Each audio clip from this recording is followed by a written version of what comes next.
Buenos días. Good morning, everyone. Good morning and welcome to the Energy and Geostrategy 2022 presentation. For those of you who are here face-to-face, but for those of you who are online, according to the figures I've got, there are more than 300 people that have joined us.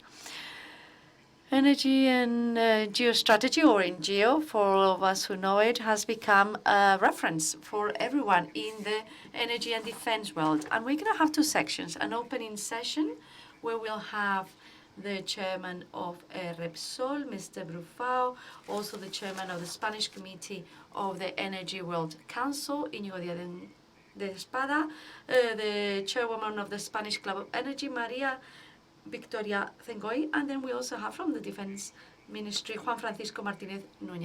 Then we'll have the General Dakova talking to us. We'll talk about world geopolitics, and then the second part of the session will be headed by Claudia Lanzari, Head of Communication, together with the authors of the book. They will go through the different chapters, and in the end we'll have a Q&A session.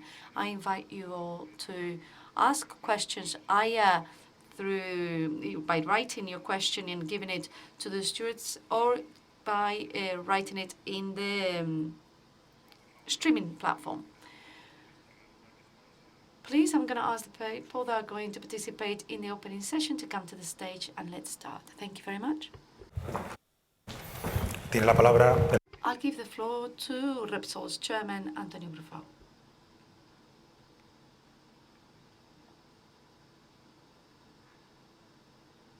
Good morning. The Admiral and General Secretary of the Ministry of Defense, dear head of the Spanish Defense Study System, also chairwoman of the Spanish Energy Club. Ladies and gentlemen, it's a pleasure to invite you to the headquarters to present Energy and Geostrategy 2022 in its 9th edition.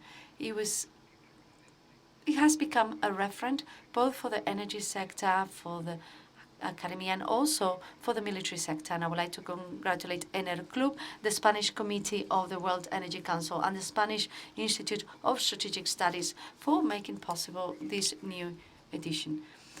12 months since our last virtual meeting, it's incredible to be able to be here again in such a setting with all of you after 2 unexpected years due to a virus that kept us at home for weeks and that led to economic stagnation. We all wanted a relief, but nothing further from that. The pandemic has continued in several areas of the world, for instance in China, and they are trying to stop the propagation of COVID-19, and that's why they need to carry out massive lockdowns, blocking roads, airports, isolating employees, and closing many factories outside the healthcare sector. This is having serious effects on the supply chain, and we're having bottlenecks in the world trade system, delaying the deliveries and increasing the price of products. In the most difficult times at the beginning of 2022, we've seen also how Russia went ahead with its threats and carried out an invasion in the Ukraine. That we condemned that action, as well as, and I represent not just myself, but everyone working here at Repsol. And I would like to show my solidarity with the Ukraine people. The war effects that have been going for 3 months are already clear in many sectors of the global economy. The costs of energy, the stability of the financial markets, and the export of agricultural products already feel the consequences of the conflict. At a European level, this means that geopolitics and energy go hand in hand, and therefore we need to reflect upon it. It is true that the threat of Russia has led to greater unity in Europe, and we have seen changes in its defense system, and also it has increased the political and economic sanctions against Russia and its global application. I hope that this will also go into the energy sector. I think that there is time to think about something that 30 years ago was considered a goal and that as Europeans we were not able to achieve. And here I'm talking about the single energy market. Energy in Europe is a common good for all citizens. There shouldn't be separate policies of in isolation or ones against the others. However, this crisis has shown certain weaknesses in Europe, specifically the lack of preparation in order to overcome the high energy dependency. Given that we do not have our own energy, or not as much as we need to import it. And for that, we are forced to try and find ASAP ways in order to overcome the situation with the final goal of continuing with our progress. If we want to continue transforming our society to one that's less intensive in coal in order to be carbon neutral in terms of greenhouse gases for 2050, if we want to carry out and develop better welfare and well-being, we need to have good energy that is not competitive and that is sustainable. If the present is uncertain, the future is highly concerning if we do not react. Obviously, the European and Spanish authorities have acted swiftly due to the crisis in Ukraine and have created Repower Europe, a strategy that wants to have greater autonomy to decrease the dependency in Russia, to diversify oil and gas supply, and to promote green hydrogen and other renewable gases. However, the fact that currently we are still trying to define the need to diversify supply sources for fossil fuels and to increase oil and gas suppliers, then obviously the lack of energy preparation in Europe is clear. We must not get this wrong again, because this will happen again in the future. Europe is not independent in this future. Our decarbonization path depends on many minerals such as lithium, cobalt, magnesium, or technologies such as microchips, wind turbines, or solar panels, etc. And all of them, unfortunately, have a common denominator, which is called China. As I said at the beginning of my talk, the problem in the supply chain is not just a risk for the future, but they are the consequence. Well, other consequences can also be seen in the present. That is why I'm quite surprised by the European opacity, as well as that from international organizations, when there are discussions that are difficult to understand, bearing in mind the social consequences, geopolitical and environmental consequences for the planet, when we go into the new era of mineral extraction that will be key for the new energy transition plan, and that to a certain extent will replace the role that fossil fuels have played in the past. That's why geopolitics and the consequences of this transition are key and force us to reflect upon the way in which Europe and the planet as a whole will face the future in the year 2050. And that is why I think it's now the time to aim for a decarbonization model for the next 30 years based on technological neutrality, far from dogmas, a model that guarantees that there is no lack of supply or unacceptable increases in prices of energy and minerals. Believing that renewable electrification is the only solution to the lack of independence is wrong.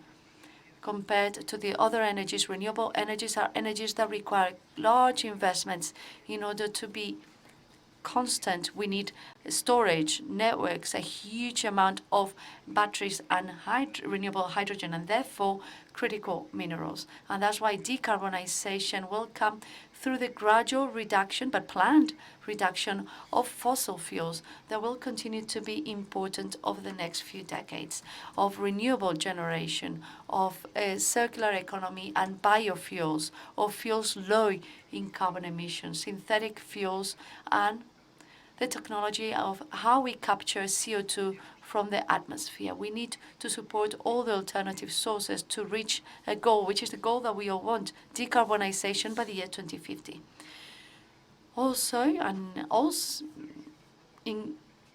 As concerning is the political situation in Europe. We can see the breakup of relationships between Algeria and Morocco last month, and the subsequent consequences for Europe, that for 25 years has been taking natural gas from Algeria to the Iberian Peninsula through Morocco. I also must remember Libya, a country that's not dear to all of us and very relevant for Repsol, but a key player for energy security in Spain and in the south of Europe. A country that for over a decade has been the battleground of international geopolitics. A year and a half ago, we welcomed the permanent ceasefire. The advancements in the first few months of the year shows peace and long-lasting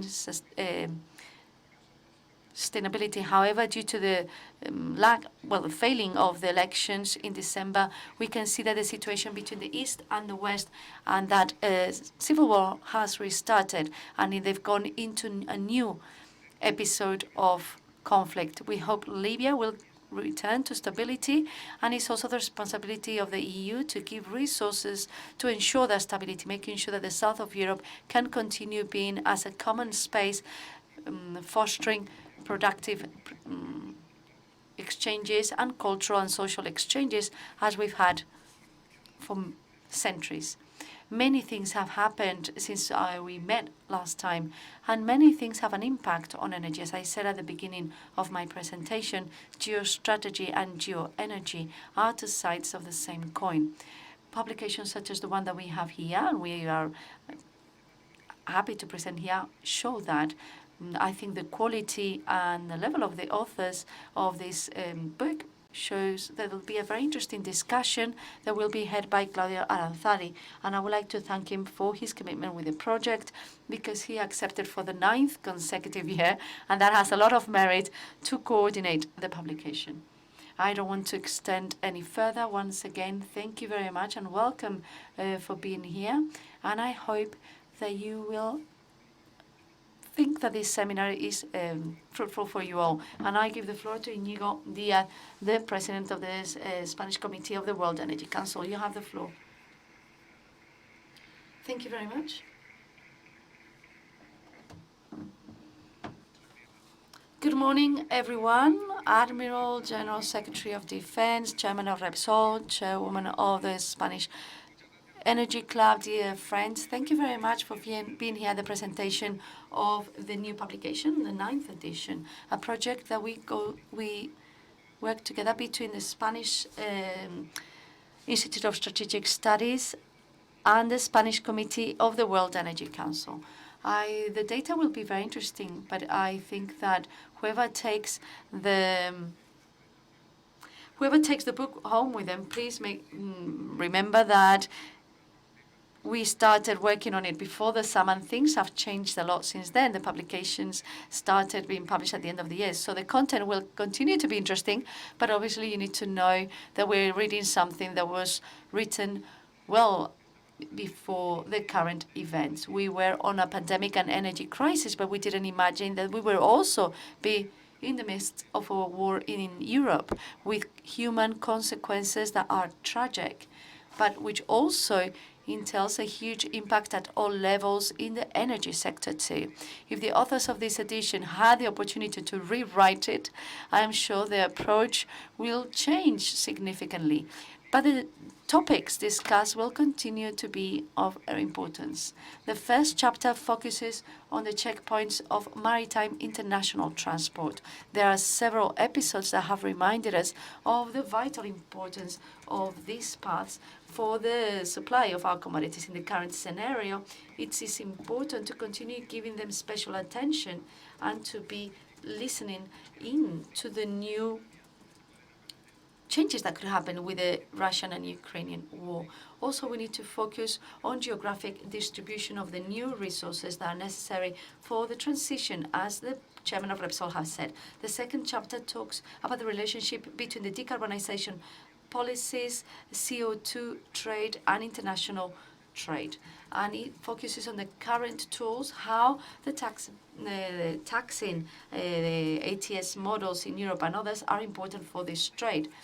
Given potential an increase of price on CO2 prices, there will be great risks of carbon leaks in some other countries, as happens in the EU.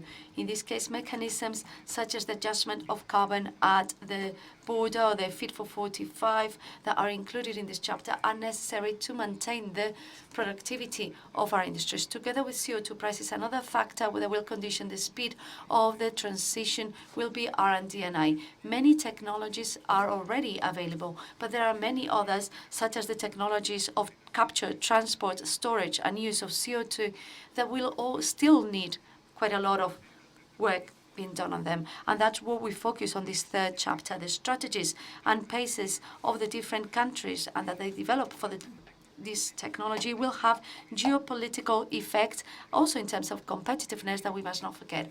And I finish with the fourth and last chapter that is focused on cybersecurity. There are increasingly more awareness and readiness about this topic, but the truth is that increasingly more those cybersecurity incidents affect our supplies and our security. And now with this war that some experts believe it's a hybrid war, we need to continue giving priority in our agendas. We need to make sure that cybersecurity is an essential factor in all our security policies.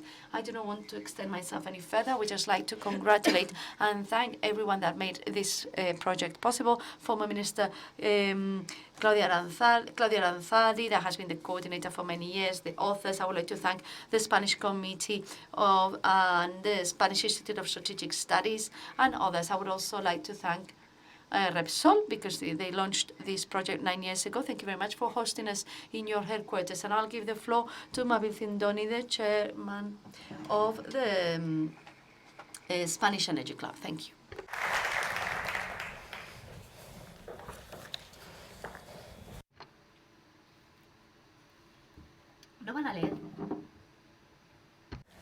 Almirante.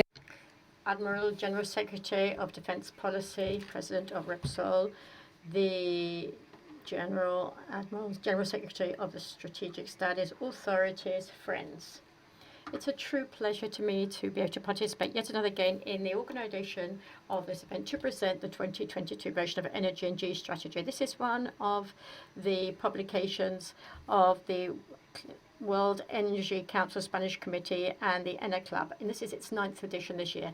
As far as I know, there is no other publication in Spain that relates, as this one does, the most important subjects related to energy and geostrategy. So I would like to truly congratulate all the people who have made this possible. Throughout the different editions of this energy and strategy book, we could see the relationship between the world of energy and geostrategy, and they have been increasingly more complex. This year, 2022, with a dramatic war that we're all experiencing in Europe, the complexity is even worse, should we say. So beyond the terrible consequences on a human level, this conflict represents a turning point and important changes in international relations, with profound simplifications in our sector, because we have a high European dependence of the energy that we import from Russia. So we have security of supply problems, the cost and sustainability. They are now the main stage of all debates, and it's obvious how urgent it is to find or strike a balance between these three components. The European Union has been obliged to find a quick response to this, and with this repowering UE communication and the plan that stemmed from it, that came into effect in March. Obviously, there is controversy between different countries, but it's been a response for coordination and unity, which also has to be well recognized. It to increase our energy independence, you can't do overnight. This is a very difficult process, and it requires mobilization on all different levels, from the supranational institutions and citizens themselves. But I'm sure we're able to achieve this. The incentives now are more important and stronger than ever before. So all I have to say now, we have the decarbonation process in this particular context. As has been mentioned in many different fora, decarbonation of the European Union has gone from being a strategic essential. Now we have to make it important to have investments in renewables and energy efficiency, and also in, should we say, leading edge technologies. And so to face the Russian issue, we have to try and achieve our objectives that we have set up. The energy crisis at the moment has reminded us that the access to, affordable energy and the security of supply are not always, shouldn't just be accepted as something that is normal. These concepts have to be highly present in our strategies. We have to work ceaselessly towards this fair energy transition that also fulfills citizens' expectations. We have to manage this process by avoiding or minimizing new risks and dependency, being very careful not to replace some bottlenecks with other bottlenecks. And finally, as we have said so many times, Europe cannot and shouldn't do this work alone. The energy sector can't be independent either. The fight against the climate change and taking into account the Russian and Ukraine conflict, this needs a global response. Here, the importance of diplomacy and cooperation on all different levels. Administrative interrelations, companies, citizens, and amongst all of us and all sectors of the economy.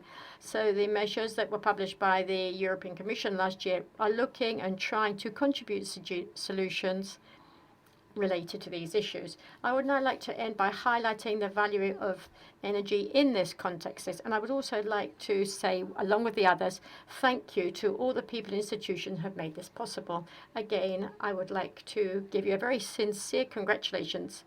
And I would now like to give the floor to Juan Francisco Martínez, who is the Admiral and General Secretary of the Defense Policy at the Ministry of Defense. Thank you very much, Admiral, for being here for the third consecutive year. You now have the floor, sir.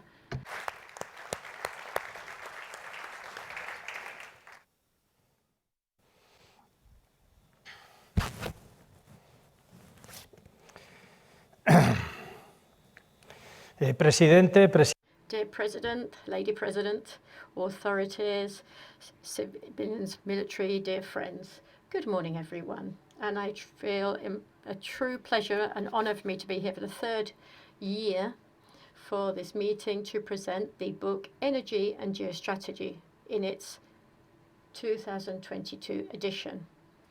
The energy supplies have an influence on any human activity. This has happened through history, and they increasingly have more influence in whether it's in the industry, in trade, in entertainment, welfare, even going to a supermarket. Energy creates a lot of dependencies between countries. It has a big influence on conflicts, and it unbalances macro objectives, and so macroeconomic and macro country influences as well as families' economies. And if that isn't enough, the excessive consumption of fossil fuels is unbalancing too and destabilizes the climate, and it has effects that have been proven, and they're very highly devastating in lots of places of the world, especially along the tropics. Therefore, this is a moment where I think that we all realize that there is energy stress. It's true that we have made a lot of progress, but also we have to recognize that we haven't evolved sufficiently.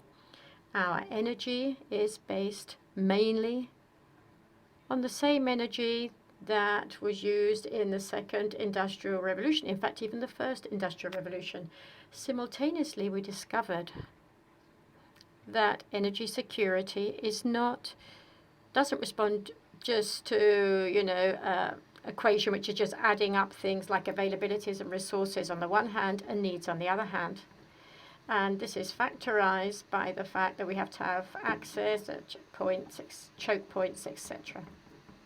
And this equation, if you add to it too these bottlenecks, which are often unexpected and we had never considered them in the past, and there's other intangible issues too. So how could we explain the catalytic effect of a localized war? Well, obviously there's a lot of energy related to the war, but it can go towards one side or towards another side. But there's lots of alternatives, but however, it has such a catalytic effect on the perceptions, on the prices, on the perception of the security of supply.